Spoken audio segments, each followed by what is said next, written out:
aims with this. One, most important perhaps, was to actually try to develop EBA implementation in the Finnish and Åland MSP by starting a discussion on how do you see it from different perspectives. What are you actually doing regarding EBA and MSP? The other aim, the second one, was to try to test these guidelines. These are the health and bottom guidelines. These are the checklists developed in the Baltic Scope project to see if they could help in EBA implementation. And we had a simple three-step process. The first one, discussing in groups how these different key elements of the ecosystem-based approach is considered in the Finnish and the Åland MSP. Quite a good discussion. We actually had different views from planners and environmental managers. So it was a constructive discussion. Second step was to do an inventory of available EBA tools and bottlenecks. What do we have to address to get effective EBA implementation in the MSP in this context? And the third and last step was to do some sort of EBA to-do list, including looking at the tools further and seeing also coordination needs. Who needs to communicate with who to get a good EBA implementation in this MSP? So kind of a simple approach. I'll get back to that in my key conclusions. The second workshop was this in Virginia on this 17th of October, not that far ago. The aim of that workshop was to have a Swedish, Polish-Swedish SCA workshop focusing on offshore wind power in this area, this southern middle bank area. Here we have the border between Sweden and Poland. And these are potential offshore wind areas, but in the same area we also have the long-tailed duck and also the eastern small and sensitive population of the harbor porpoise.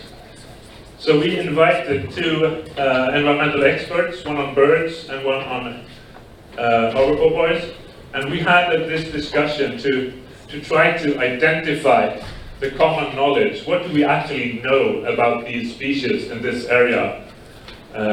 What are the actual potential impacts from offshore wind, which is included in both the Swedish and the Polish MSP plans at the moment?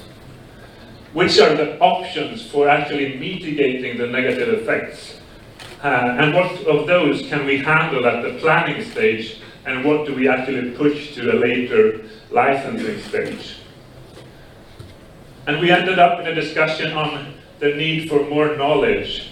What knowledge is needed more and how can we develop that?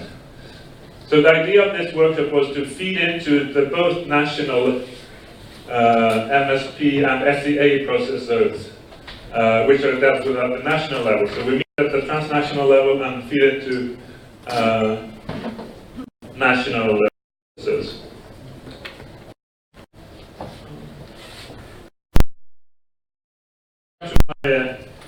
My key is I think to actually carry out EBA in an effective way, you have to have a systematic approach. You have to have a kind of a concept, an idea of how you do it.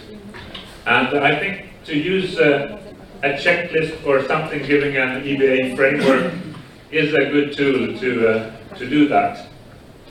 Because that can contribute to a structured EBA discussion like we had in Finland, to actually try to understand the role of MSP in an environmental context or dimension. So, it can also be, like we had in Finland, a good tool to get this discussion going between the planners and the environmental managers to see how how do we see the role of each other? A checklist approach can also help to identify areas which need more discussion. We can check, okay, we're actually doing all this, but this area needs some more focus.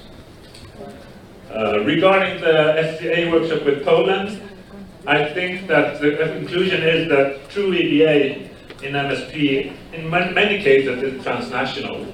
We have these national borders at sea, but from an EBA perspective, it was mentioned this morning actually as well, it's not really ideal.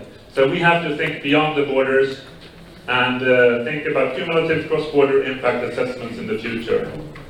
And one step to reach that is to look like we did at the kind of bilateral setting or multilateral, working with critical issues, and perhaps in the long further on, developing more common SEAs perhaps.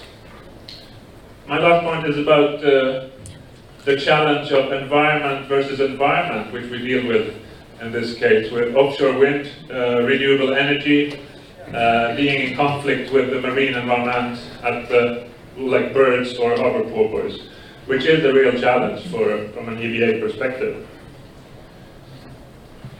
So, ecosystem-based approach for future-proofed MSP. That's what we're aiming to. And don't forget to listen to your guest host. Thank you.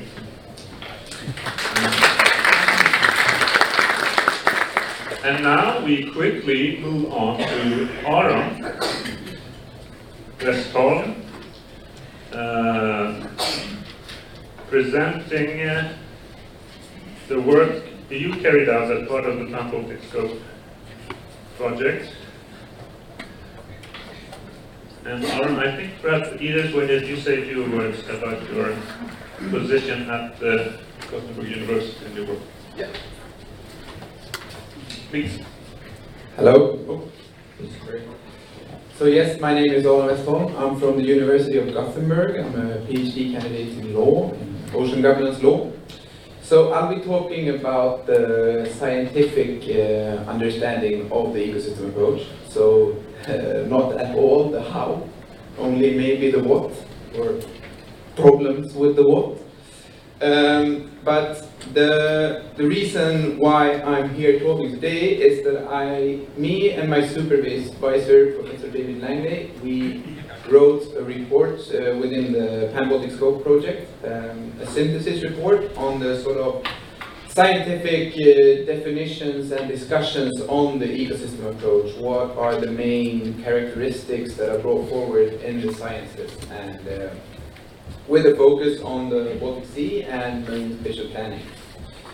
So after doing this review of the literature, we tried to analyze it in relation to the central definition of the ecosystem approach found in the Malawi principles of the Convention on Biological Diversity, and also the Helcom-VASAB guideline for the implementation of the EBA in MSP.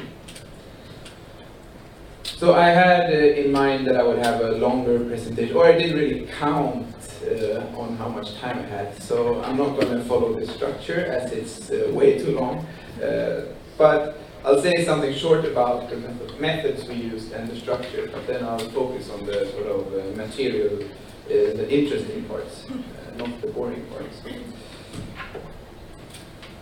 So we tried to find the major views of the ecosystem approach found in the literature, and we did this through identifying relevant articles in journals found through using search terms such as the ecosystem approach, marine spatial planning, Malawi principles on Google Scholars and relevant databases. And we also identified some sort of really important texts that are usually referred to or cited within this literature. And then we structured our analysis based on the key elements of the Helcom-VASAB guidelines. It's not really, it doesn't follow them to the point, but we try to follow them as much as possible. So now to why you are all here. What is the ecosystem approach? I will tell you once and for all. So we can end the discussion. So there are a couple of types of definitions of the ecosystem approach found in the literature. We divided the definitions between the sort of social sciences legal definition and the more natural sciences definition. The social sciences and the scientists, they tend to relate to the more legal definitions of the ecosystem approach that can be found in the Malawi principles or in the Ospar-Helcom statement on the ecosystem approach. While the natural sciences, they tend to more refer back to each other and their peers when they're discussing the ecosystem approach. And they try to avoid using some concrete definitions, and they rather identify general characteristics of the ecosystem approach that can be found in management practices. But me being a lawyer, I go back to the legal definitions, the differences or the similarities that can be highlighted. And the most important definition that can be found in international law, I would say, is the Malawi principles that were elaborated within the Convention on Biological Diversity.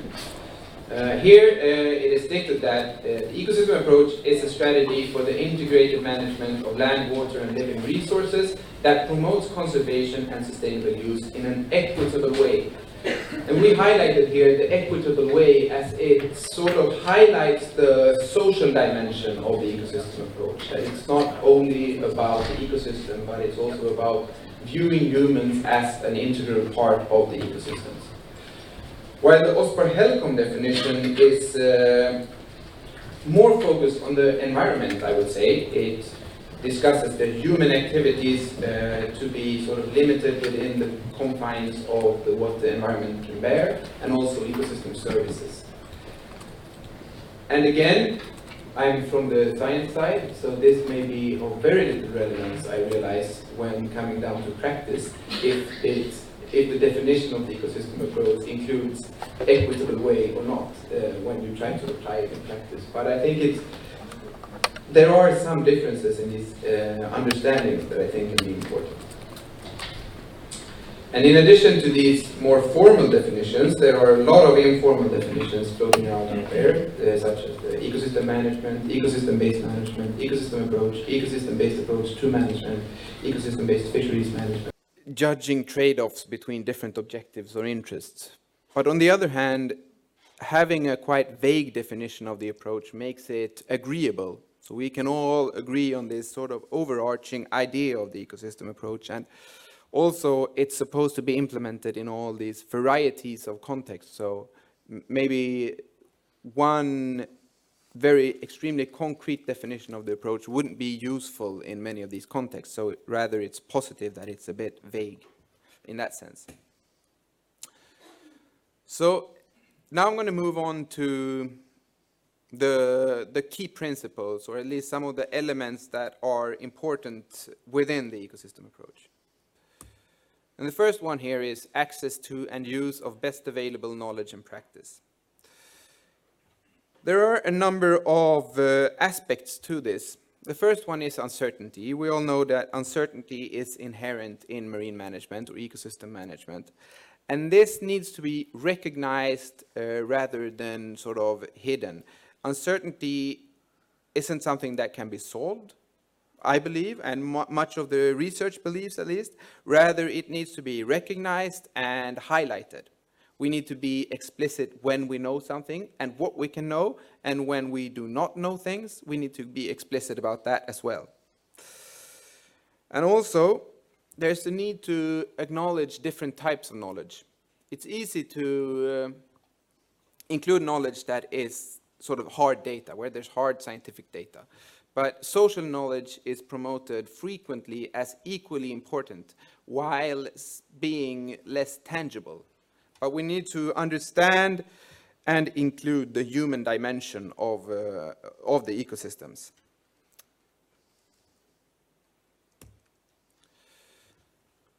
The next one is development alternatives and mitigation measures.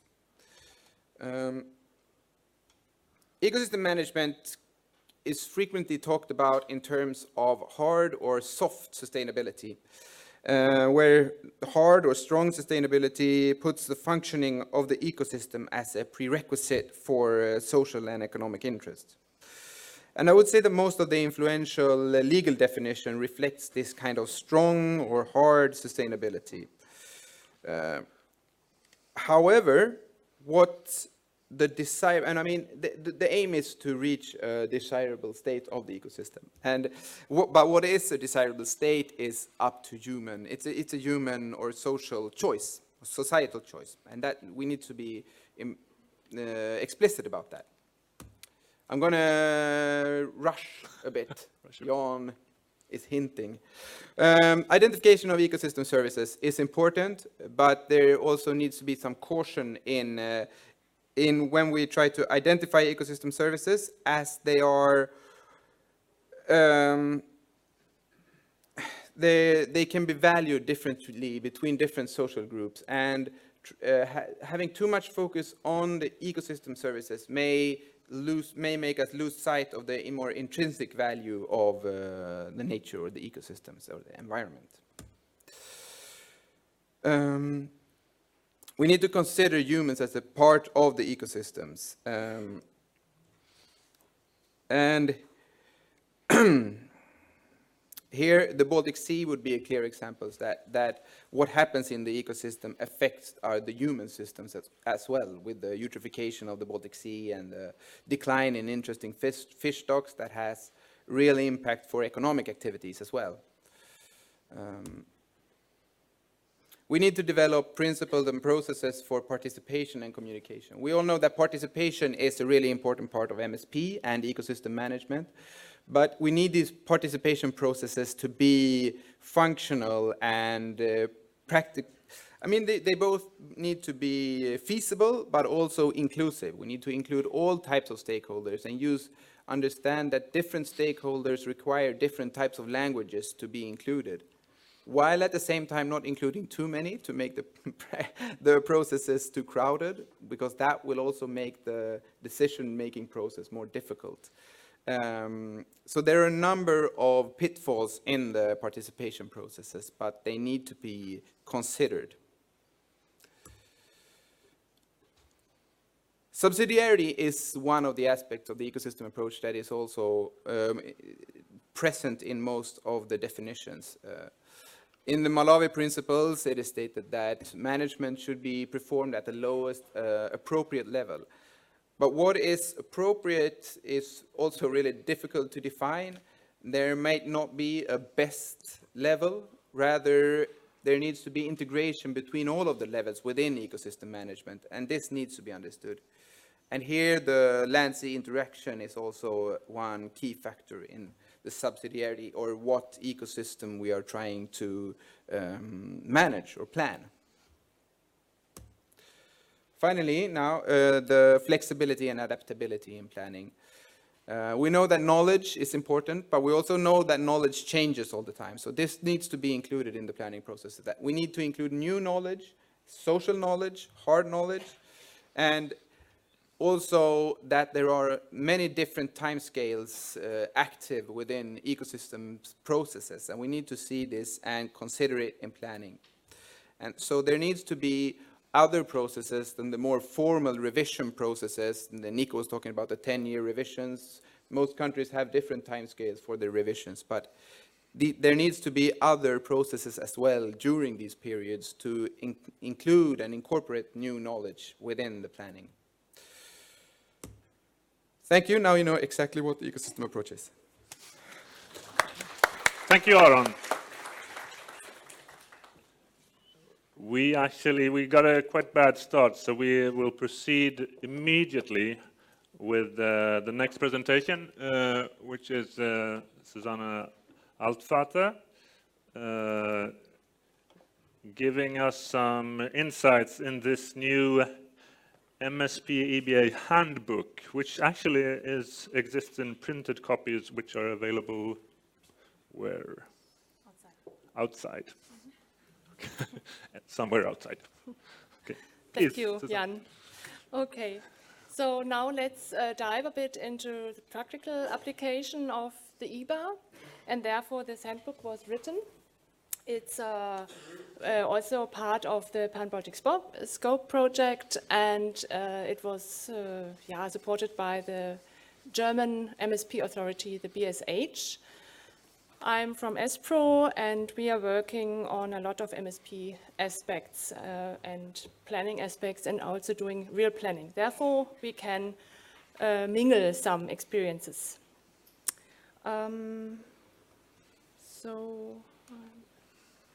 Just take it here.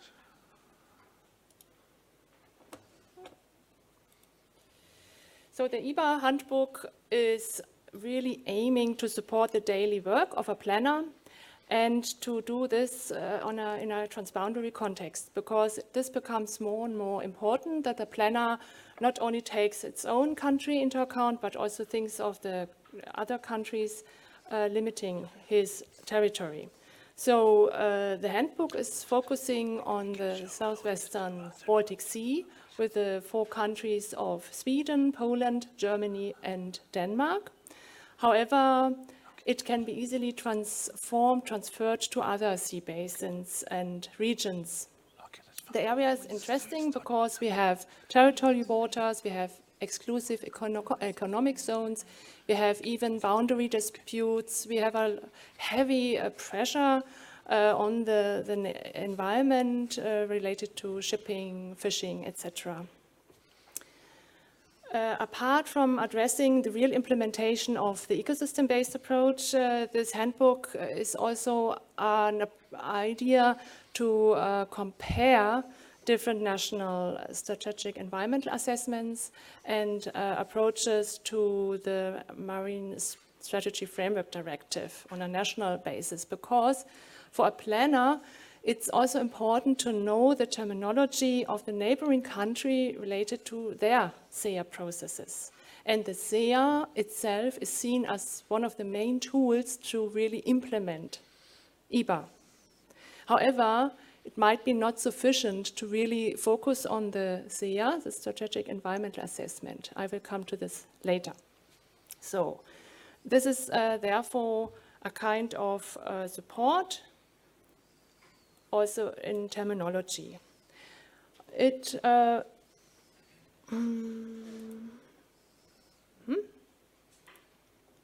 Do you see the next slide? No. I click, but it's not working. Strange. You see it? I see it, but you don't see it. Sorry. Okay. Can I use this here, or? No, it's just, it isn't set to the full screen.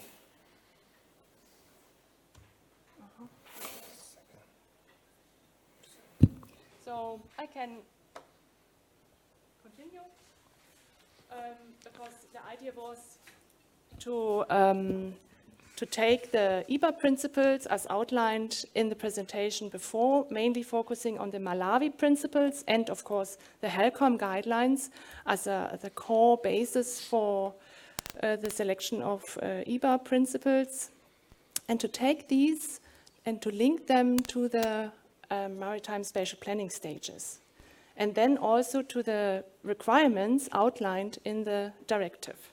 Aha, thanks. And where I here? Yeah, let's just try it. Try to push one time. Okay. See what happens. Not Not yet. yet. Maybe it's this one. Oh no, I'm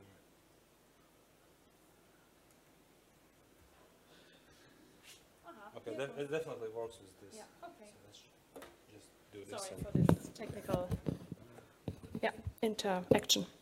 Yeah, so I don't know whether you really can read it in the back, but this gives you maybe an idea that you have this light blue column, and these are the EBA principles, and then you can link them at each stage of the maritime spatial planning process to to these specific needs you have there, and also to the requirements in the right column of the directive itself. So this gave us a first idea in which direction and where the linkages and the selection of EBA principles should go for.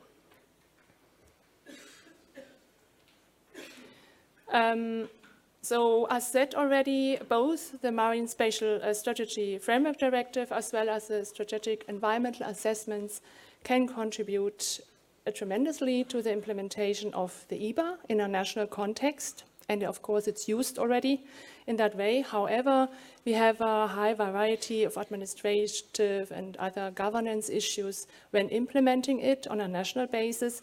And this makes it quite difficult for planners in one country to collaborate on EBA in another country. Nevertheless, these processes are mutually informing, and they can also predetermine some connection points and support the effective transfer of information. In our first step, we therefore started with a comprehensive transboundary of aspects of a national MSP for all 4 countries, although Denmark is still in the process of developing their maritime spatial plan. And as a result, translation matrix was produced, which gives the planner at hand a quick overview where the transboundary maritime spatial planning is, how is it dealt with, and how the country, for instance, is addressing priority areas or even environmental terminologies like impacts and threats and effects. So this is quite interesting for a planner because he gets a very quick overview what is out there in the other countries. We did the same task for the comparison of national SEAs and linked them to the HELCOM guidelines, the EBA elements outlined in the HELCOM guidelines, and here as well produced a short translation matrix for the planner to see how is, for instance, Poland dealing with alternatives. And is this relevant for the German planner who is cross-bordering Poland? Yeah, how is it relevant for him that the Polish are taking into account an alternative in a different way than the German planners? And these tables are then highlighting these differences. And also the link between the Maritime Spatial Planning Directive and the Marine Framework Directive was elaborated a bit more, not only related to the relevant descriptors for MSP processes, but also related to different entry points and for future linkages, because the MSFD is core to really implement an EBA and to reach the good environmental status. So some of these findings are also highlighted in the handbook, which some are really quite a vision, but they are then also related to Jan's approach to have a sea basin-wide EBA implementation approach. You all find this in the handbook. I'm not allowed to go here into detail. I'm now coming to the main result of the handbook, and this is a modular concept, a tool for a planner to choose EBA instruments at a specific stage of the MSP cycle and process. So here you see the a screening of EBA tools worldwide, already linked to specific MSP steps. So you see how many tools can be relevant for the scoping process and so on. And these were then assessed in more detail per tool and also related back to our assessment criteria. So we had some criteria who really tried to save us for mistakes, to do mistakes, and to really also see which EBA tools can be important for future developments. And some special important or interesting EBA tools, at least for the Baltic Sea realm, like the green corridors, were assessed in more detail. This knowledge and also all these translation matrix knowledge flew into the final product, the modular concept. It's actually a cycle. And it's a very flexible approach. You have the 4 main MSP steps. This is the outer cycle, and then you have the EBA principles who are linked to a specific MSP step. And these EBA principles are then linked to specific EBA tools, instruments, approaches. So a tool is here more than a tool, it's also a handbook. It can be everything, as outlined in the table and the assessment approach. But as a planner, you need to be flexible, and you can move the outer cycle as you want to, like a radio button of an old radio, where you can switch the button. And if you think my EBA principle highlighted here in the assessment stage number 2 is more relevant for the developing stage, you can simply move your outer cycle and then find your way through specific tools in the end. So as an example, I show you the first MSP stage, the development, and here we have the stock taking, of course, on sound acknowledge base. We have the development of a balanced vision and taking into account socio-economic, ecological aspects during the stock-taking process, which are all related somehow to the EBA. And we also have to identify as planner alternative solutions. So these are the main EBA principles and steps within the developing stage. And in our next step, you then find specific tools and like the assessment of the limit of carrying capacity and development of sensitivity maps. And you can find more background information, how it is dealt with in other countries, also abroad, what is out there. And in a final step, you find then tool examples as a planner and can really see what is relevant for this tool at this stage. And in the red boxes, in the end, you find selection criteria for planners who highlight some governance aspects. What is really important when you are concerned with administrative borders or administrative issues, governance issues, ecological aspects, timing, data issues. Are there other versions of this tool? Can you apply it to different sea basins and so on? So all these little information are then mentioned in the selection criteria boxes in the end. And this kind of approach we followed for all 4 MSP stages: assessment, implementation, and follow-up. And you can find then a range of EBA tools which you can choose and decide on a daily basis. It is in short, of course. Please have a look in the handbook. And we also produced a background paper where we have even more information about the assessment procedures and highlighting tools. Ideally, we maybe develop even a kind of web-based tool where you can really click on and use it in a more lively, innovative way, which would be then our next step, of course.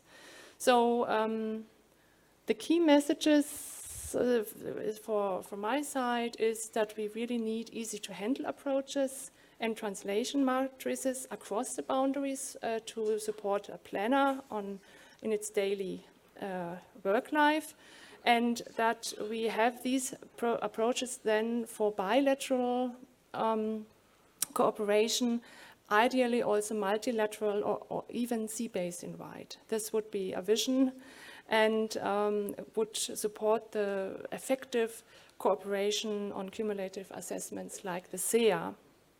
And this would also help to overcome the fragmented system of measures of the MSFD, the Marine Strategy Framework Directive, across relevant for maritime spatial planning, of course always related to our descriptors which are relevant for planning, and to coordinate them among member states.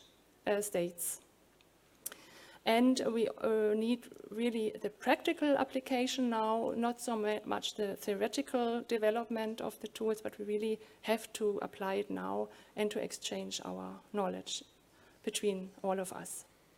Thank you very much.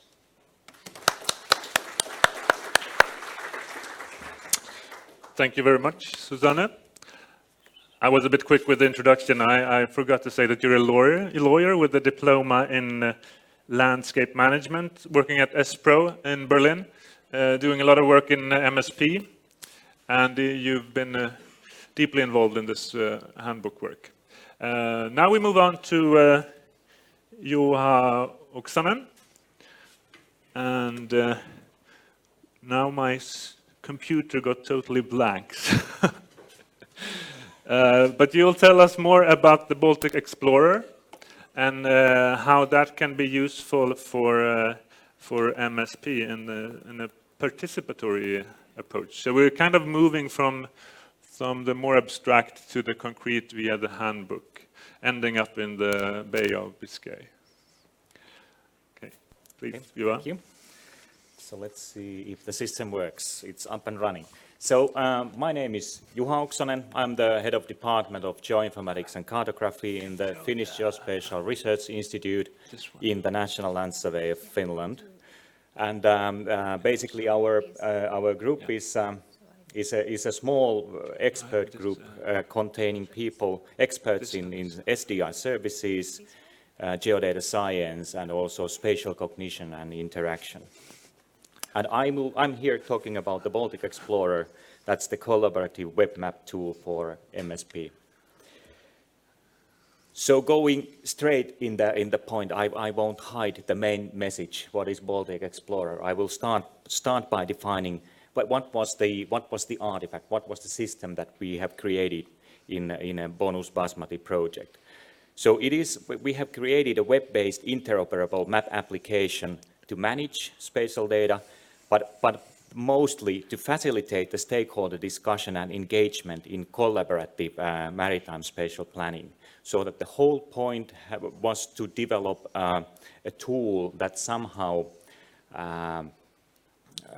promotes the discussion, and so that if we here take the term public participation GIS that has been brought up already a number of times. What's the difference between the public participation and collaborative GIS? In our case, we thought that this collaborative setting is especially now the design driver has been the system for the stakeholder meetings, so that it's not volunteer geographic information in that sense that it's open for a certain time period and anybody is free to contribute. The point is that we are in a meeting and basically the participants of the meeting can contribute.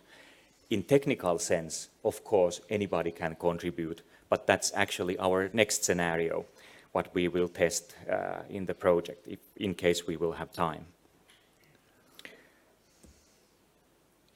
Just very shortly, what is Bonus Basmati? So this is the bonus-funded project coordinated by Åland University. Henningsten Hansen is our coordinator.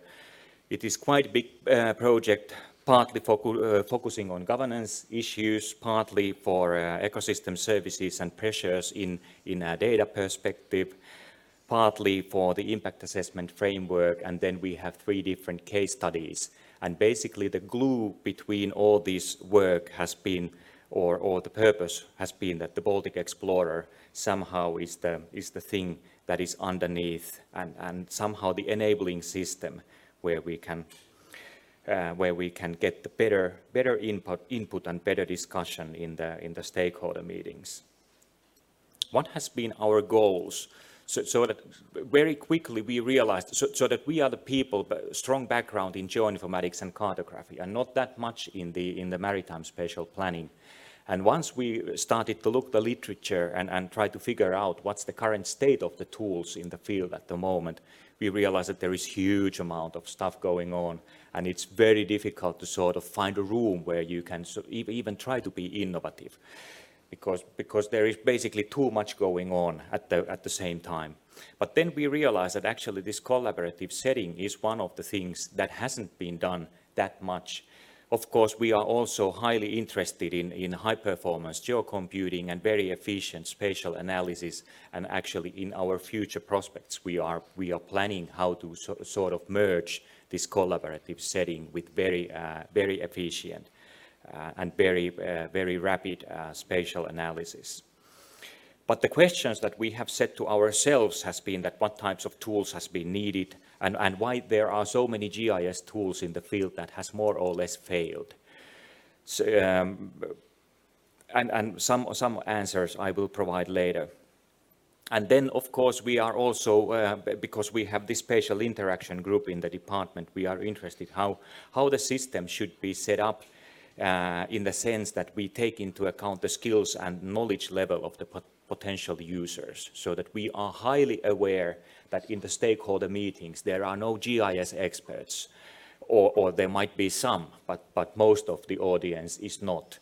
And for us it has been always kind of clear that the systems that we are developing and setting up should be as easy as possible for the end users, so that we are not focusing on the expert use, we are focusing on the layman's use. And then, of course, as a system developers, we are interested at what are kind of the relevant functionalities and relevant issues for the successful tool development. And this is basically the steps that we have taken so that we apply the framework from the design science research, but this is basically the same model that we have used in Baltic Explorer development. It looks like a traditional waterfall model.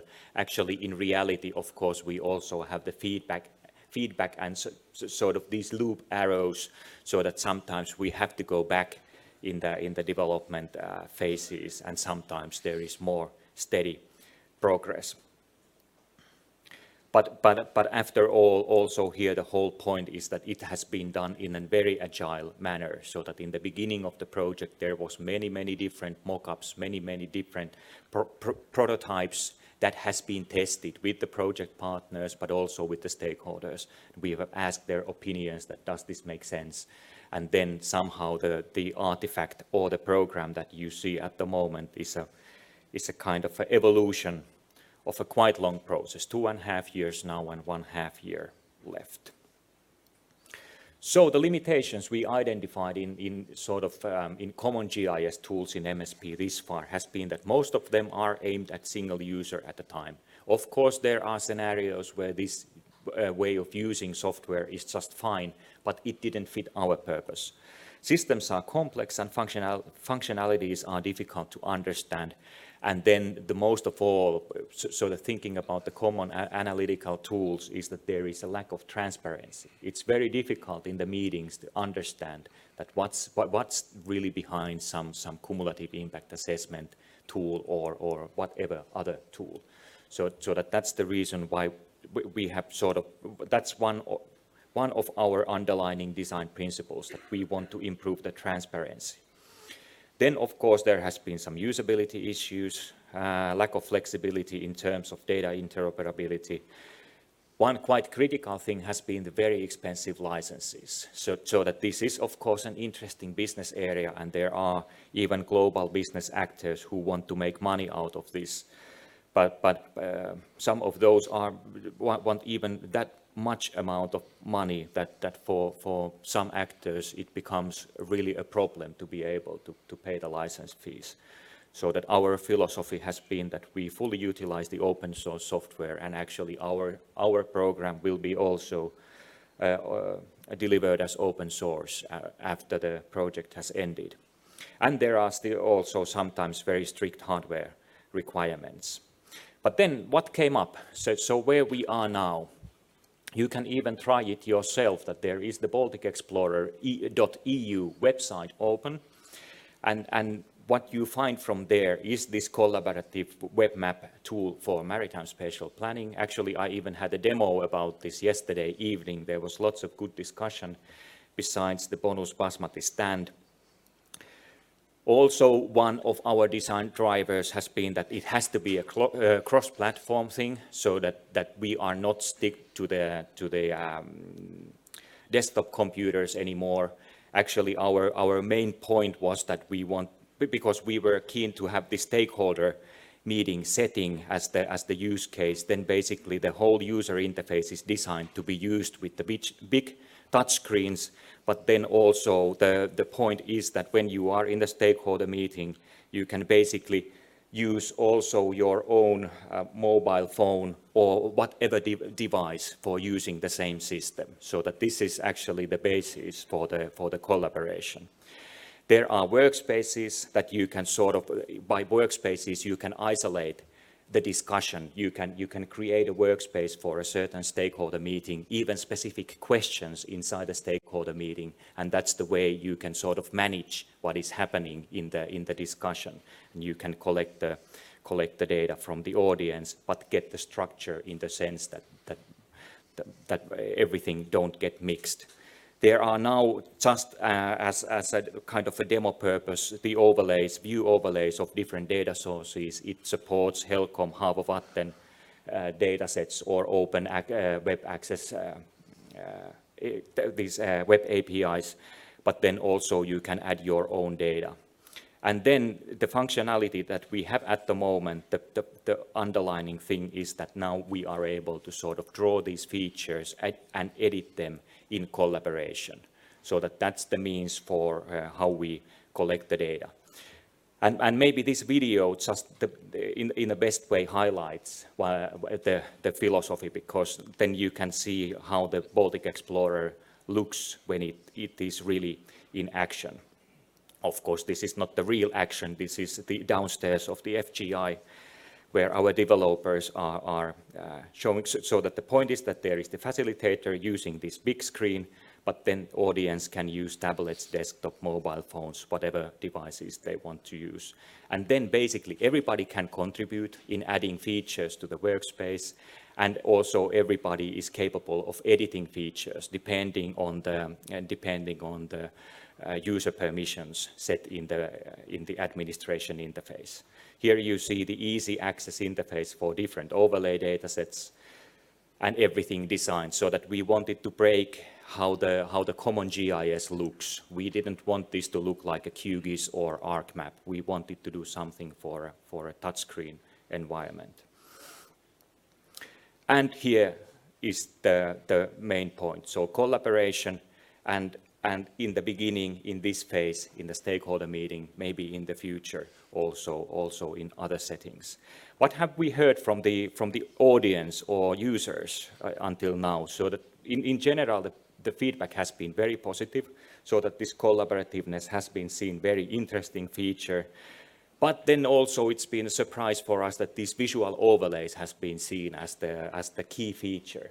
So that as geoinformatics people, for us these overlays are quite trivial in technical sense, but still there seems to be room or need for such functionality. And of course that people can comment their features at the moment. That's something that has been found very, very important in constructive discussions.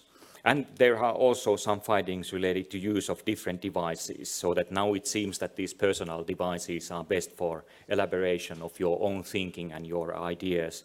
But now with the shared devices, you can do your presentations, and that's the way where the real facilitation of the discussion starts.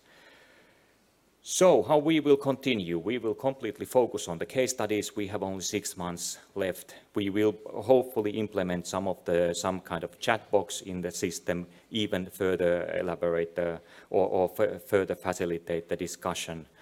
Then in our dreams, we are also dreaming about these highly interactive analytical functionalities that can be used through these easy access interfaces. We also think about the new user settings, so more this public participation GIS approach. And then, of course, what might be interesting for you is that, as I said earlier, everything will be published as open source as the project has ended. And of course, this is not definitely done by me. I'm just the boss, and there are the guys who have really, in reality, done the work. And also, of course, there are our excellent collaborators in the Bonus Basmati project. So follow us in Twitter and follow us in in our web pages. Thanks. Thank you very much, Juha. We're moving on to our last presenter, Kemal Pinarbashi, from Asti in Spain, but very close to France. I checked. You're focusing on decision support tools in your work linked to MSP. Just a reminder, this is the last chance to participate and contribute to the Screen IO discussion on what is needed to strengthen EBA implementation. So I saw that we were only 3 online people there, so please try to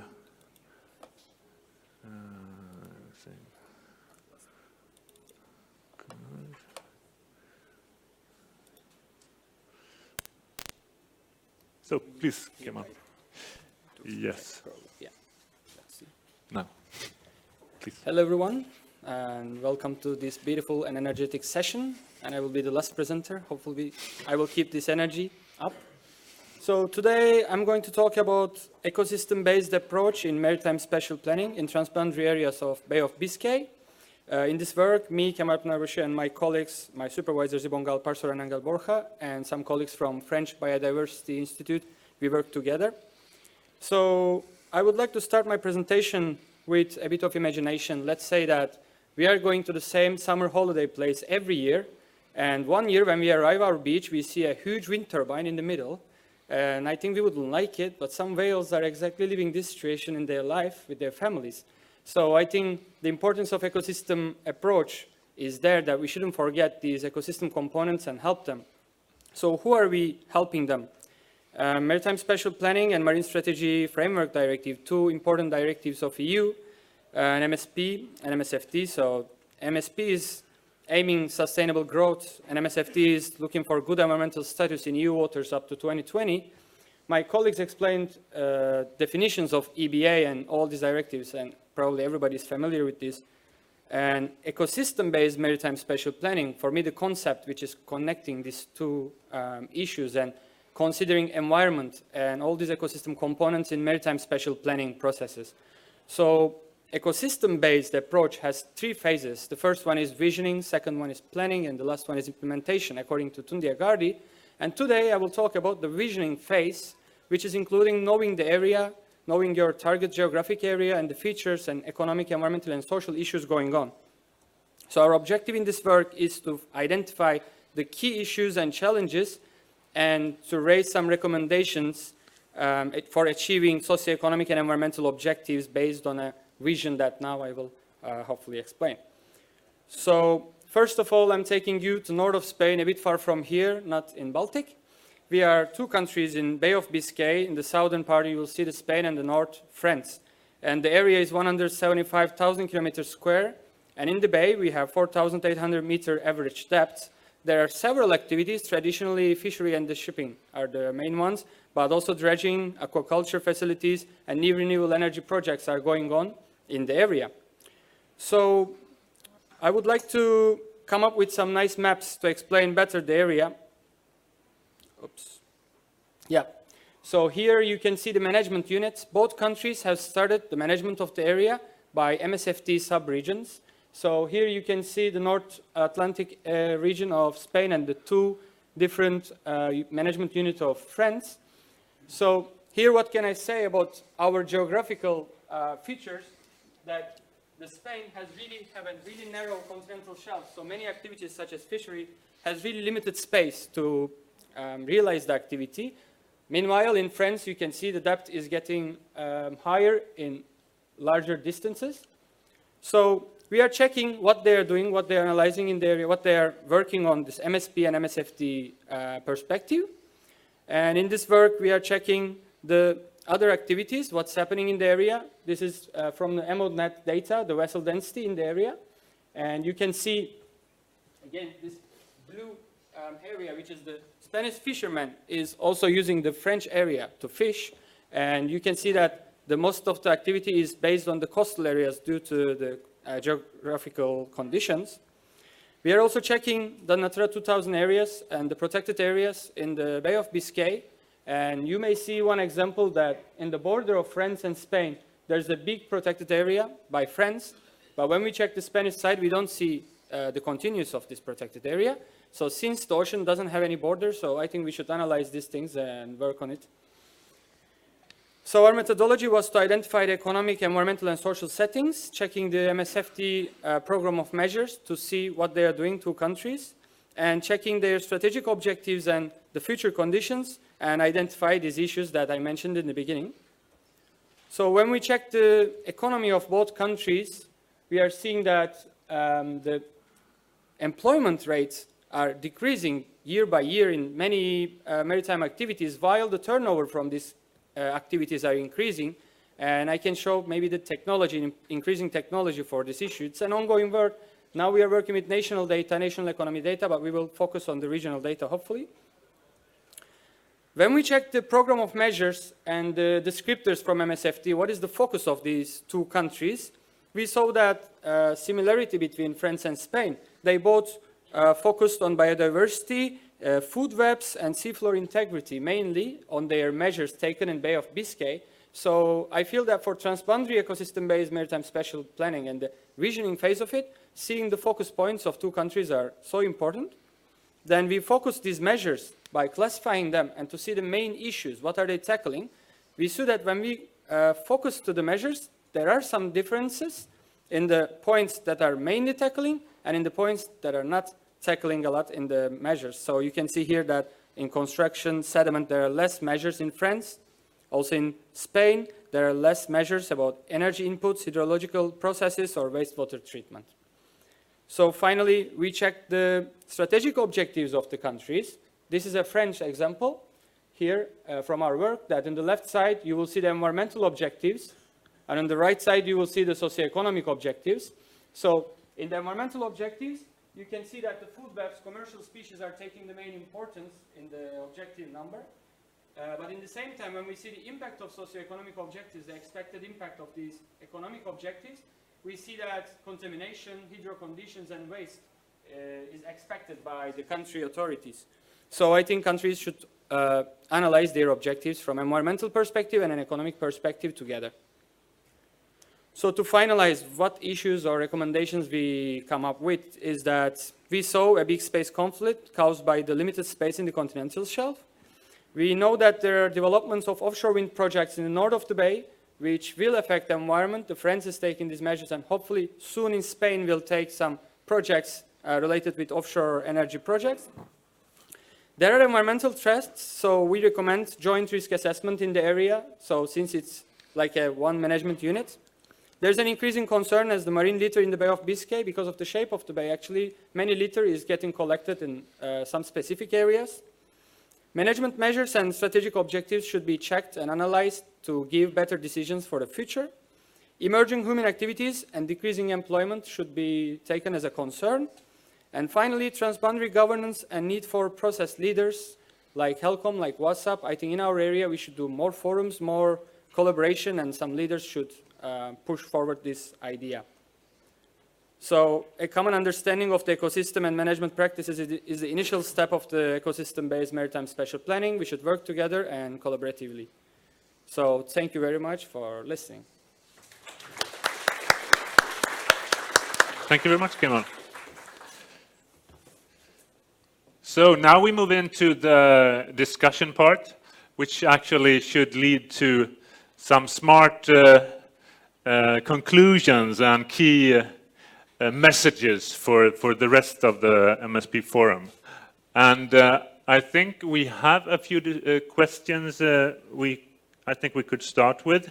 One is the link between the, well, this is a European perspective, but the MSP directive and the MSFD, but it's also about the general challenge to integrate MSP and environmental management. Aron, do you have any, or was that not what you? There was the question about the definition used of the ecosystem approach in the MSFD and the MSP. I think it was the first question on the left side. It's very small text. Ja, det är inte jag som har. And what was your comment on that? Well,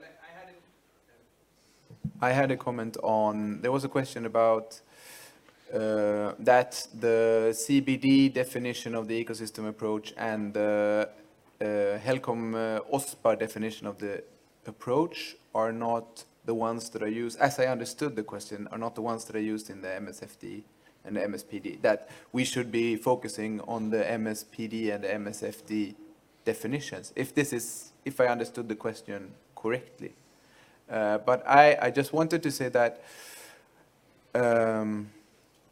as I was talking about, there are quite few material differences between the different definitions of the approach, but also that the European Union definition of the approach, they stem from an ICES report that draws on the Malawi principles. So they all sort of emanate from the same kind of origin, which is the Malawi principles. And for this specific project, we were looking at the HELCOM VASAB guidelines, so that's why the OSPAR HELCOM definition also was relevant there. And they also refer to the Malawi principles. So that's why they are still relevant, even if we try to have a sort of European definition of the approach. Yes, thank you. And I think still the in most analysis you end up in the CBD definition because that's where it's a bit more elaborated, I guess. Let's see, do we have any other question or comment which we should deal with here? Maybe. Yes, please. There was one question, I can't see it here, why we need EBA itself, because we have the strategic environmental assessment Yes. already. Would you like to And, yeah, comment on that? To answer this during the presentation, I think the main answer has to be that the level and the quality of SEAs in the member states are really very different, and some are tackling a lot of ecosystem-based approach aspects, also the precautionary principle and tools which really are investigated and analyzed during the SEA, and other countries are, on a very limited basis, outlining the SEA, and therefore I think it is not sufficient right now to focus on the SEA, to use it as a really important tool and to elaborate it more and to compare and to see how to cooperate when assessing the environment cross-border. The example was to find an alternative. How can we deal with that? And is it how can we deal with it when, in case the German SEA is saying we have a SEA alternative? Well, the alternative is to have no plan. So how to deal with this then in Poland? They are really have more precise developments related to SEA. So as said, I think the status of the SEA is crucial, and for now it's not sufficient to really have an ecosystem-friendly and gas-related approach to focus on that. Thank you. I can also comment. I mean, my experience on that is that we have that EBA is more of an umbrella framework, actually, which has a policy or kind of normative core to reach the environmental target or the environmental objectives, lay the basis for MSP and other. And the strategic environmental assessment is more of a method to ensure or evaluate that during the process. So. But they are should be closely linked. So. Yes. Yeah, come on. I can also add something on this question. How can we strengthen ecosystem-based approach implementation in MSP? And your question about MSFD. I think we should understand the area that we will imply the MSP, especially in the cross-border examples, such as our example that the data sharing and knowing or using the same kind of data in different countries is really important. Sometimes in some maps, from several countries. We see different observation data for marine mammals, let's say, and they identify different areas ecologically important. So I think they should start working together and use the common data, and they should share data with each other. We need more data sharing initiatives, let's say. So we should know the area, both sides, in the same way. Yes, thank you. Good. I think we continue with this discussion going into, key messages. What is really important to take forward now? So, Aron, do you have any? Yeah, I think there was a question regarding that the people that are affected maybe not always are the ones that are sort of polluting, that it's usually maybe the pollution takes place upstream, and if there are any examples of how this has been treated or how they have been participating with each other. I don't have any examples, but I think this is a kind of collective action issue. But I also think that this is a good place to highlight the fact that all different EU directives needs to be integrated with each other, and that the MSP doesn't take place in a vacuum. We have the Water Framework Directive here that is supposed to be the directive that handles these kind of upstream issues, but it also connects very much to the MSP, as it also covers the coastal waters, and as the question begs, how can we sort of integrate these two? And I think that it's important within management to understand that the river basin management needs to be included and connected to the MSP, and that's a way of understanding the land-sea interactions as well, I would say. Yes. It kind of links also to the equity discussion, and is that, and I think we can focus also on what we are. I think we're doing a lot with EBA implementation, but perhaps we should focus on where we should do more. And the equity, sometimes you see it as, oh, this is for developing countries, or we don't need it in the more other countries. So, but do you have any comment on that? It's, I think it relates to who's actually affected and kind of power distribution in MSP processes and such. Should we need? Do we have to focus more on equity? I don't have a smart comment. No, but I think that's a participation issue, and we try to highlight that a bit also in the report, that it's important to understand power relations within the participatory processes, that we have these economically vested interests that easily get more space, and they have the funding to take part in processes, and that it's up to the planners then to try to reach those communities that are not taking actively part of the process, of the planning process or the participatory process. So I think trying to reach those coastal communities or stakeholders that are not maybe the most funded would be a way of ensuring this kind of equity dimension of the approach. May I add also that the planners have also not the last say. They are only developing the plan, and then it's mainly a political decision whether this plan becomes true.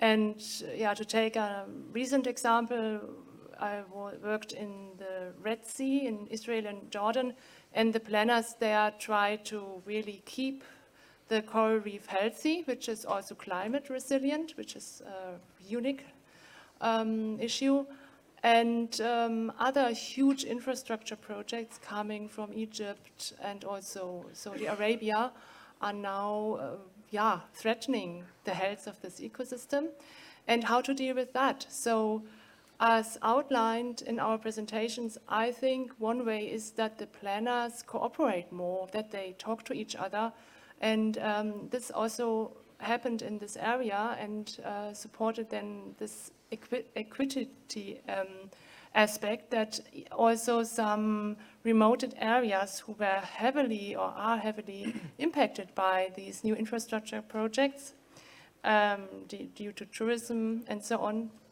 that they are now getting a voice through the planners and through platforms. And this is fostered on this technical level and then upgraded to the political level.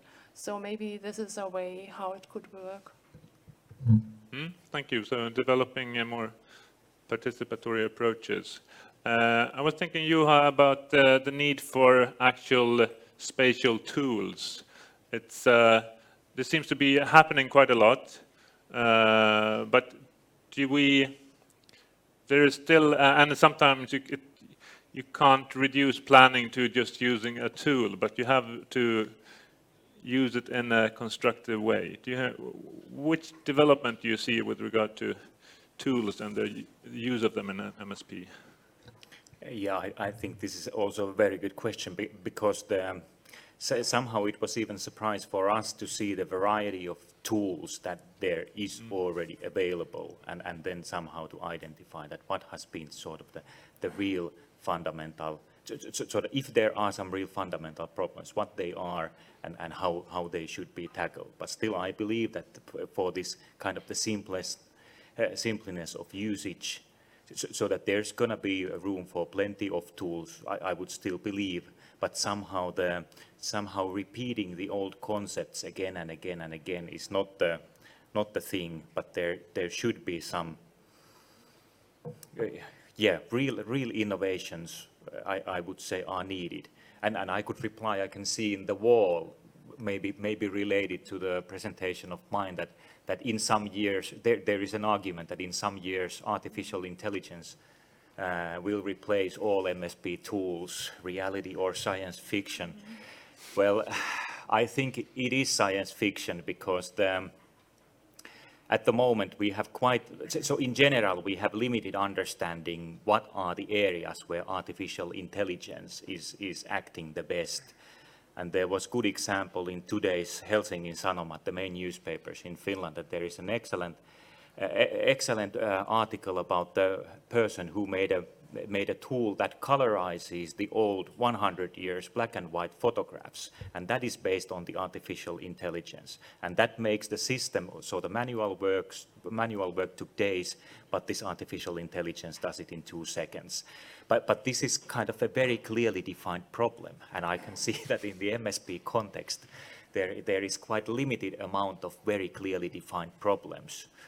So that in that sense artificial intelligence won't be the sort of the, if I use the term silver bullet, it won't make everything else unusable. But it will be interesting to see what will artificial intelligence provide for these SDSS tools. We have not seen that yet. No, thank you. Kim? Yep. I would like to add just the comments of my colleagues. We also published a paper about review of decision support tools in 2017, and we identified 34 tools, and half of it had websites, but it was not achievable. They were closed. So the scientists are producing tools everywhere in Baltic area, in the Mediterranean area, and there, when you count, I don't know, maybe probably you also identified more than 100 tools we can find, and most of them are doing the same thing. And so I believe that putting all this effort together and applying these tools in several case studies and different geographic area would be much more helpful instead of starting from beginning to create a tool which was already developed in many places. So I would say that there should be common efforts and applications of these beautiful tools in different geographic areas. So I would love to see, for example, Baltic Explorer in different places.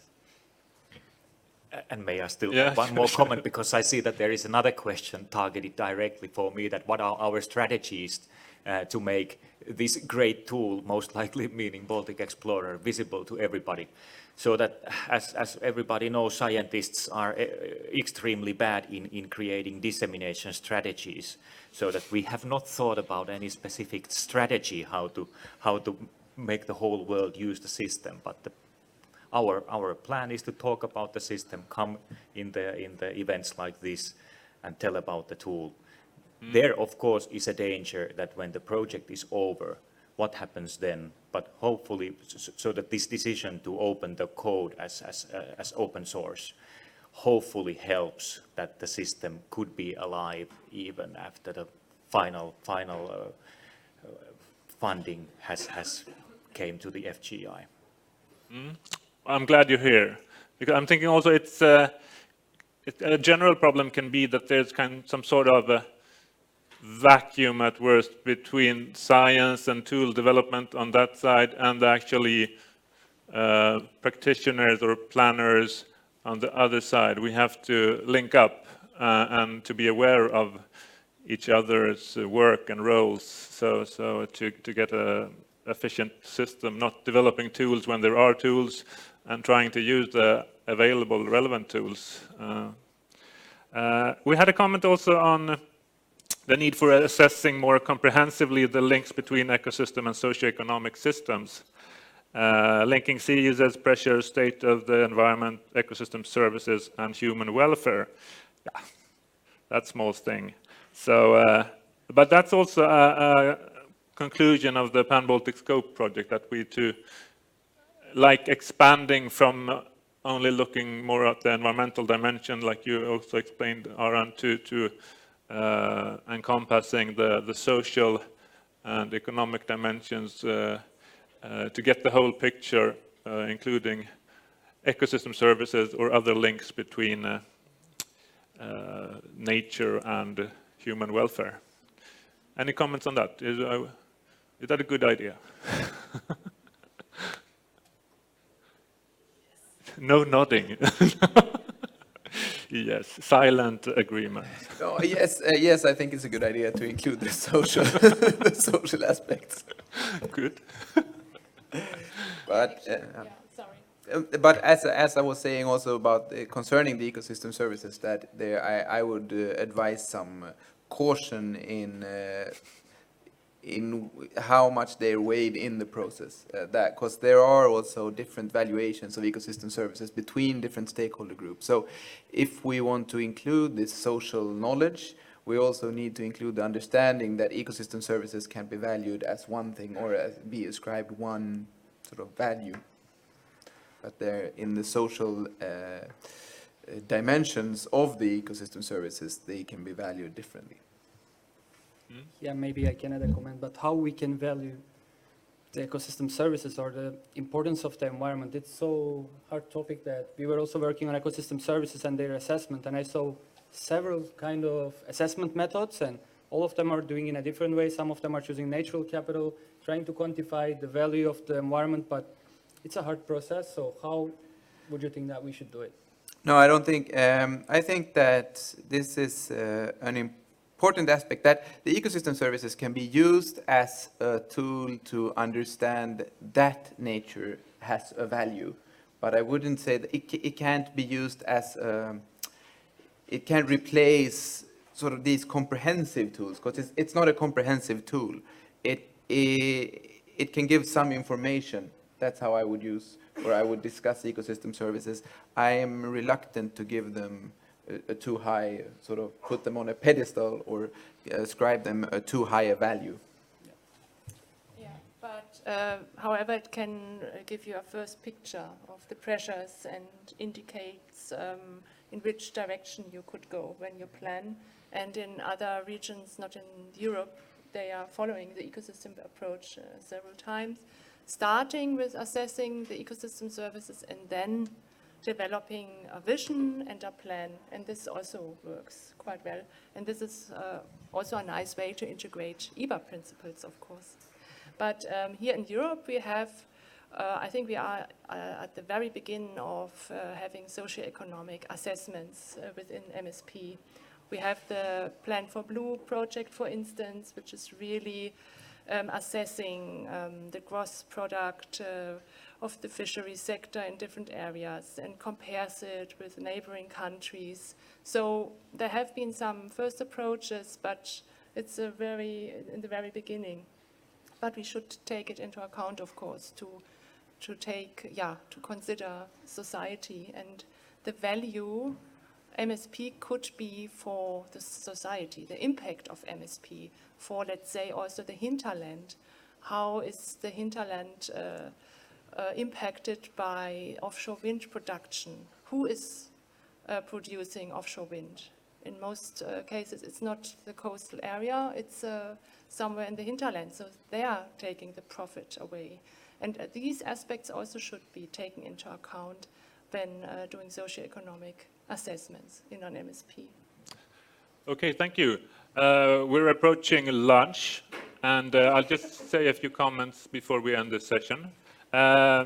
We had a comment on that EBA is vague, and that can be good because it's easier to agree on it between countries when it's vague. But it's also a challenge. So I think we have to make it efficient or actually make a difference, we have to be concrete. So therefore we need the systematic approach to actually have the courage to talk about what we mean with the EBA and MSP. And I think we're also opening up a discussion where we're broadening the from environmental only focus, not meaning that we're letting go of the environmental focus. It's a basis for EBA, but we're opening up to link it to human welfare issues. I think it was Kemal, you mentioned a few relevant things like working more with joint risk assessments. It's similar to, I mean, what we did with the Swedish-Polish workshop, looking at the critical issues together and trying to understand actual environmental risks. Seems really important and perhaps lagging behind in MSP. And also this about transboundary governance and the need for process leaders, that we actually have a transnational perspective, but we need a transnational level, so the regional seas conventions may have a really important role to take there. And also, finally, we have to talk to each other, which is important, not the least within EBA implementation. It was just as a comment. Planners have to talk, environmental managers have to talk to each other, and I think we're doing a good job at this MSPforum. So please continue the talking, and thank you for participating in this workshop session. Thank you.